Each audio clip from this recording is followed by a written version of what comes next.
নমস্কার, পাকবিচিত্রা সকলকে স্বাগত জানিয়ে আমি আজ আরেকটি নতুন রেসিপি করে দেখাবো মাখানা দিয়ে কুলফি বা আইসক্রিম। এটি বানানো যতটা সহজ, খেতে খুবই ভালো হয়, অল্প সময়ের মধ্যে হয়ে যায়। গ্যাসে একটি প্যান বসিয়ে নিয়েছি। এখন দিয়ে দিচ্ছি 1 কাপ মাখানা আর দিচ্ছি 4 কাপ কাজু। এখন গ্যাস লো টু মিডিয়ামে রেখে অনবরত নেড়ে তেড়ে 3 থেকে 4 মিনিট ভেজে নেব।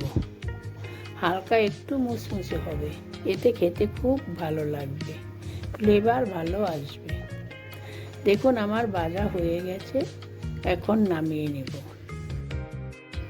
দেখুন আমার মাখানার কাজু ভাজার পরে কিন্তু কালারটা একটু হালকা চেঞ্জ হয়ে বাদামি বাদামি রং ধরেছে।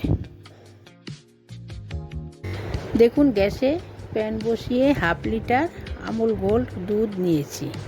এখানে একটু ফ্যাটযুক্ত দুধ নিলে ভালো হয়। এখন দুধ ফুটিয়ে নিব। দেখুন দুধ ফুটে উঠেছে। এখন দিয়ে দিচ্ছি 1/2 কাপ গুঁড়ো দুধ। এখন দুধের সঙ্গে ভালো করে গুঁড়ো দুধ মিশিয়ে নেব। গরম দুধে গুঁড়ো দুধ তাড়াতাড়ি মিশে যায়। ভালোভাবে আমার দুধের সঙ্গে গুঁড়ো দুধ মিশে গেছে, কোনো লাম্পস নেই। এখন দিয়ে দিচ্ছি আগের থেকে গরম দুধে ভিজিয়ে রাখা 7 থেকে 8 কেশর, আর দিয়ে দিচ্ছি চা চামচের 1/2 চামচ এলাচ গুঁড়ো। এখন ভালোভাবে মিশিয়ে নেব। এখানে দুধ 2 থেকে 3 মিনিট জাল করে নিলেই হবে। দেখুন আমার কেশর আর এলাচ গুঁড়ো ভালোভাবে মিশে গেছে। আর নিয়েছি 5 থেকে 6টা খেজুর।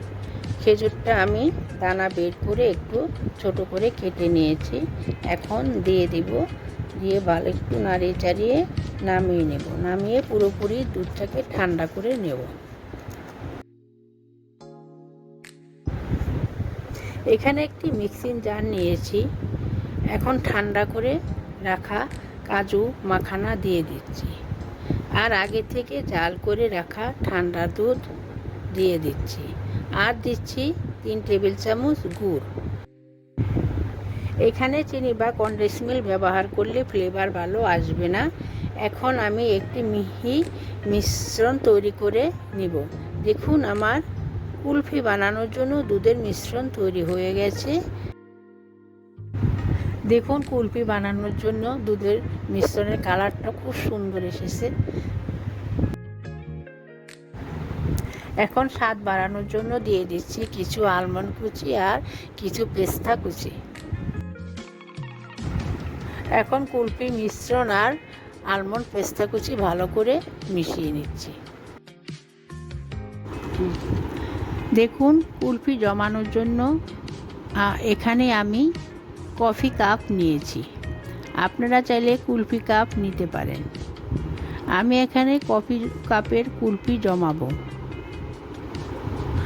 এখন কাপের মধ্যে দুধের মিশ্রণ দিয়ে দিচ্ছি, ফয়েল পেপার দিয়ে ঢেকে দিচ্ছি, একটু ফুটো করে নিচ্ছি, একটি কাঠি দিয়ে দিচ্ছি। এখন ফ্রিজারে রেখে দিব 7 থেকে 8 ঘন্টা, তার বেশি হলেও অসুবিধা নেই।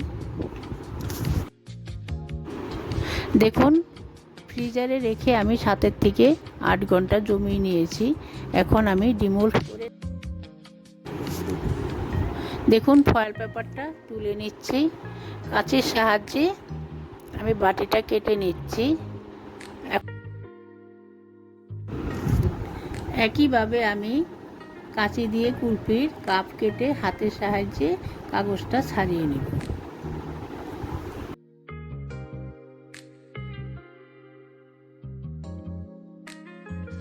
এখন আমি আলমন্ড দিয়ে গার্নিশ করে নেব। আমি যেভাবে বানালাম আপনারা সেভাবে বানিয়ে গরমে খাবেন, দেখবেন খুব ভালো লাগবে। আমার চ্যানেলটি সাবস্ক্রাইব করবেন, পাশে থাকবেন, ভিডিওটি বেশি বেশি করে দেখবেন। ধন্যবাদ। আমার চ্যানেলে আইসক্রিমের আরও রেসিপি রয়েছে, এই গরমে বানিয়ে খাবেন, দেখবেন খুব ভালো লাগবে।